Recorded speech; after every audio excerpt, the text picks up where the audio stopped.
ಸ್ಪಷ್ಟವಾಗಿ ಹೇಳಿದ್ದೆ, ಇದು ತುಮಕೂರು ಜಿಲ್ಲೆಯ ಶಾಪ. ಮತ್ತು ಕಾಂಗ್ರೆಸ್ನಲ್ಲಿ ಯಾರಿವತ್ತು ಇದ್ದಾರೆ ತುಮಕೂರಿನ ಕರ್ನಾಟಕ ರಾಜ್ಯದ ರಾಜಕಾರಣದಲ್ಲಿ ಸಿದ್ದರಾಮಯ್ಯನವರೇ ಕಂಟಿನ್ಯೂ ಆಗಬೇಕು ಅಂತೇಳಿ ಒಂದು ಹೈಂದ ಟೀಮ್ ಯಾವಾಗಲೂ ಕೆಲಸ ಮಾಡುತ್ತೆ.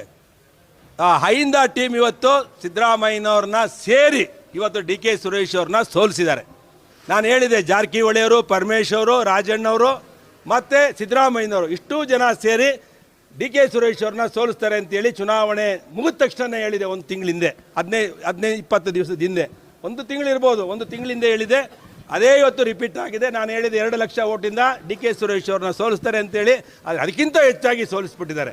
ಅಂದರೆ ಇದು ಸಂಚಿನ ಒಂದು ಭಾಗ. ಡಿ ಕೆ ಶಿವಕುಮಾರ್ ಅವರು ಮುಂದೆ ಮುಖ್ಯಮಂತ್ರಿ ಆಗಬಾರ್ದು, ಅವರ ನೈತಿಕತೆಯನ್ನು ಕುಸಿಬೇಕು ಅಂತೇಳಿ ಮಾಡಿದ್ದಾರೆ.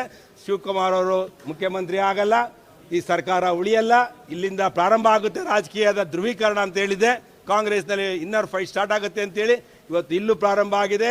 ಬೆಂಗಳೂರು ಗ್ರಾಮಾಂತರ ಜೊತೆಗೆ ಅಲ್ಲಿ ಬೆಳಗಾಮಲ್ಲಿ ಚಿಕ್ಕೋಡಿಯಲ್ಲಿ ಏನು ಇವತ್ತು ಬೆಳಗಾಮಲ್ಲಿ ಸೋತಿದ್ದಾರೆ. ಇವತ್ತು ಸತೀಶ್ ಜಾರಕಿಹೊಳಿ ಅವರು ಲಕ್ಷ್ಮಣ್ ಸವದಿ ವಿರುದ್ಧ ತಿರುಗಿ ಬಿದ್ದಿದ್ದಾರೆ. ಅಂದರೆ ಅವರಿಬ್ಬರು ಸೇರಿ ನನ್ನ ಸೋಲ್ಸಕ್ಕೆ ಸಂಚು ರೂಪಿಸಿದ್ರು.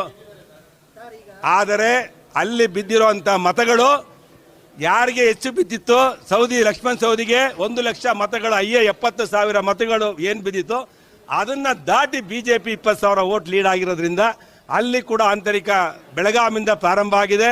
ಬೆಂಗಳೂರು ಗ್ರಾಮಾಂತರ ಡಿ ಕೆ ಸುರೇಶಿಂದ ಪ್ರಾರಂಭ ಆಗಿದೆ. ಇನ್ನು 6 ತಿಂಗಳಲ್ಲಿ ಈ ಸರ್ಕಾರ ಪತನ ಆಗುತ್ತೆ.